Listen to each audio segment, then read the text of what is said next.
everybody, this is Dana. Today I am going to show you the steps in making the Indian cross stitch. It is a really pretty lacy pattern that you can use as an embellishment or as a complete panel. The purpose of this video is to demonstrate it while you're using it in my patterns. I'm not going to be showing you the entire pattern, so this is not a Loom Along tutorial. It is just to show you how to do the Indian cross stitch.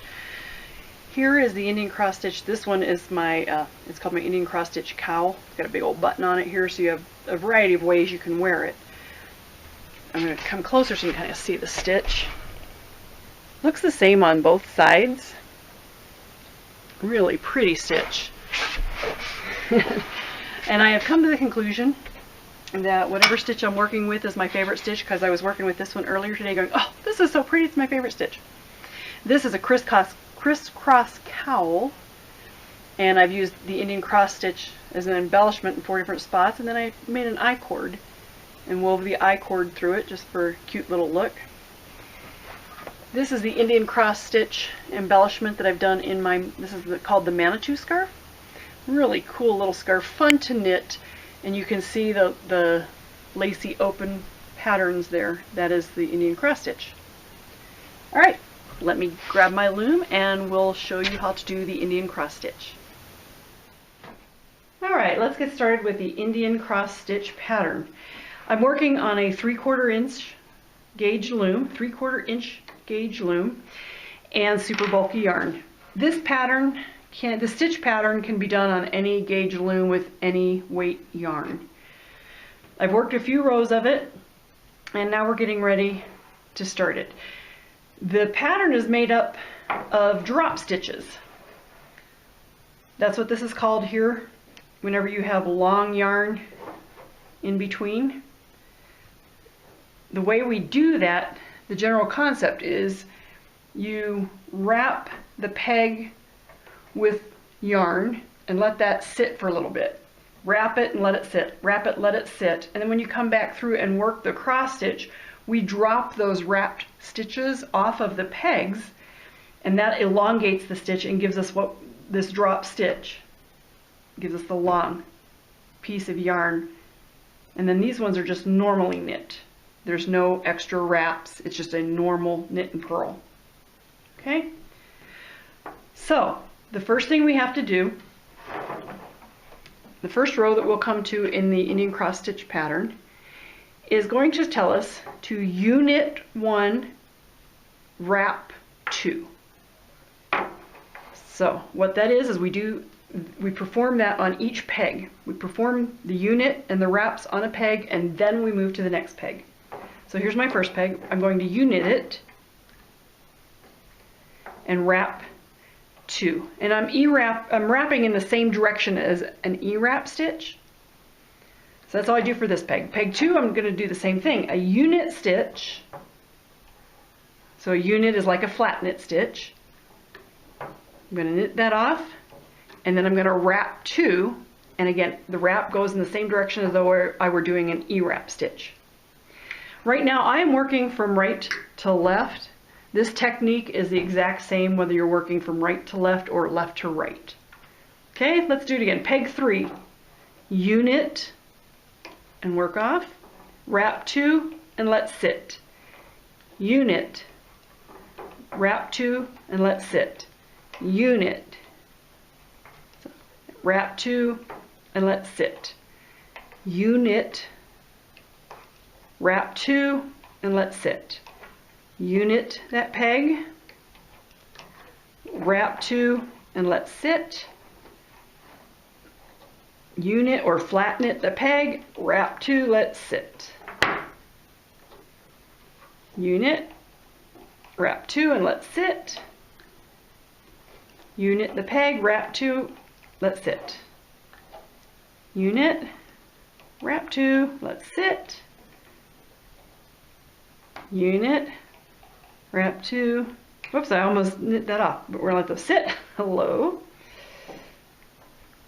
Unit, wrap 2 and let sit. Unit, wrap 2, let sit. unit, wrap 2, let sit, and unit the last stitch. I can wrap 2, but there's nothing going to hold that wrap on there. So you can do it or you can not do it, and you'll see why in a second. So now my next row, that completes the row. You can see how it looks. I'm going to have 3 stitches on every peg. My unit stitch plus 2 wraps sitting on the peg. So each peg has 3 stitches on it. My next row is where we're going to work the crossing of the stitches to make my Indian cross stitch. So we've got to drop my extra wraps so that we can elongate those stitches, and then we cross those stitches. So the Indian cross stitch pattern is worked in groups of 4 pegs.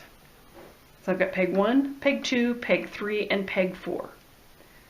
We work those 4 pegs, and then we'll work the next 4 pegs. But you do the entire process of the Indian cross stitch on my 4 pegs here before moving to the next 4. All right, so the first thing I do with my 4 pegs is I'm going to drop these extra stitches. So I just pull these up off. That's why I said it really was kind of worthless to wrap that, because it doesn't do anything anyway. So my next one, I'm going to drop these stitches, drop those wraps on peg 4. 1, 2, 3, 4. I've got 4 pegs, and you see I've got my extra yarn in there, would be the yarn for that. The next step is to elongate those stitches to this side of the loom, to the outside of the loom. It just makes it easier. And I always start with peg 4.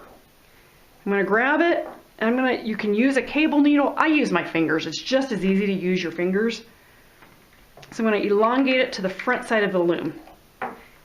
And I don't know if my hand's going to be in the way, but I usually stick that one on my ring finger, elongate this one, grab this one and elongate it, and grab this one and elongate it. So you can see I've got 4 stitches. I always try and make sure that my stitches, you can see how if I pull on this stitch, it pulls the yarn from that stitch. So I've got one long loopy stitch and a tight stitch and a medium stitch and a long stitch.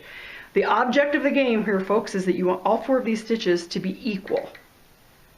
You want the length of fabric, or the length of those to be equal. And again, I can kind of do that by sticking my fingers in there. You pull them up off, I pull them up off the loom and take a look at them. Okay, so if that works, then I know that my cross stitches are ready to go. What we will do is we're going to take these 2 and put them onto those 2 pegs. We'll take these 2 loops and put them on those pegs. We always do it in the same order every time. So my order is, we're going to take these 2 off and hold them, and I just hold them in my fingers. I take the loop from peg number 2 and move it to peg number 4. I take the loop that was on peg number 1 and move it to peg number 3. This was the loop that originally was on peg number 3, and I'm going to stretch it over here to peg number 1. The loop that was on peg number 4 goes on peg number 2. And there you have it. And I always kind of tug on the yarn, or tug on the fabric a little bit, just to kind of even out the stitches. So I've made my cross stitches. I've crossed those stitches. And now the only thing left to do on these 4 stitches is we're going to purl each one. So my working yarn is back here. I just bring it around to the front of the pegs, and I purl 1. I purl 2. I purl 3. And I purl 4.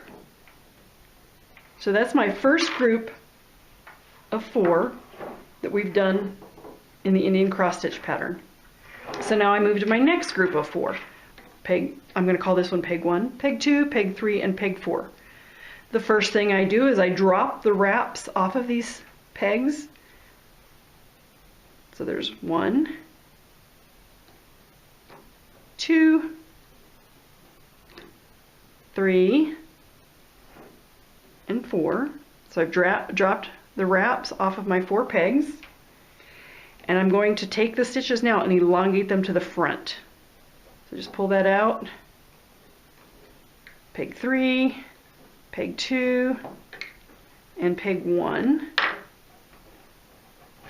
And once I'm comfortable they're all pretty even, I just lift all 4 of them off, and I know that the loop that was on peg 2 is going to go to peg 4. The loop that was on peg 1 goes to peg 3. The loop that had been on peg 3 gets crossed over to peg 1, and the loop that had been on peg 4 now goes over to peg 2. Again, I kind of tug on just a little bit so that they're even. The last thing we need to do with this group of 4 is purl each stitch. So there's purl 1, purl 2, purl 3, and purl 4. And that's it for the second group of 4. So now I go to my next group of 4. 1, 2, 3, and 4. We do the same thing. The first step is we drop the wraps off of each of the 4 pegs. So I'm dropping wrap number 1, wrap number 2, wrap number 3, and wrap number 4. Okay. Got my 4 wraps dropped. 1, 2, 3, 4. Now I'm going to take these stitches and elongate them to the front side of the loom. So I'm going to go 1, actually that's peg 4, sorry. Peg 3, peg 2, and peg 1. And again, I kind of tug on them and make sure that they're all roughly the same size of a loop there, same size of a stitch. And now I'm going to take the loops from this side and place them, the loops from 1 and 2, and place them on 3 and 4 first. So this was on peg 2 and it's going to peg 4. This was on peg 1 and it's going to peg 3. This had been on peg 3 and it's now going to be on peg 1. This had been on peg 4 and it's crossing over to peg 2. And that's my cross. Last thing I have to do to these 4 pegs now is just purl. 1, purl 2, purl 3, and purl 4. Okay? You're going to get to watch it one last time. Here's my last 4 pegs, 1, 2, 3, and 4. We're going to drop the wraps from each pegs. So there's the wrap from peg 1, the wrap from peg 2, the wrap from peg 3, and the wrap from peg 4. Okay, and now I need to elongate those 4 stitches. So I'm going to elongate the stitch on peg 4, elongate the stitch on peg 3, elongate the stitch on peg 2, and elongate the stitch on peg 1. And I'm going to fiddle a little bit to make sure my stitches are all roughly the same length. And now I know that my stitch that had been on peg 2, which is this one, is going to go to peg 4. 1, 2, 3, 4. Yep, that's 4. The stitch that had been on peg 1 is going to cross over to peg 3. The stitch that had been on peg 3 is now going to 1, and the stitch that had been on peg 4 is now going to 2. And the last thing we do is we purl each of these stitches. So purl 1, purl 2,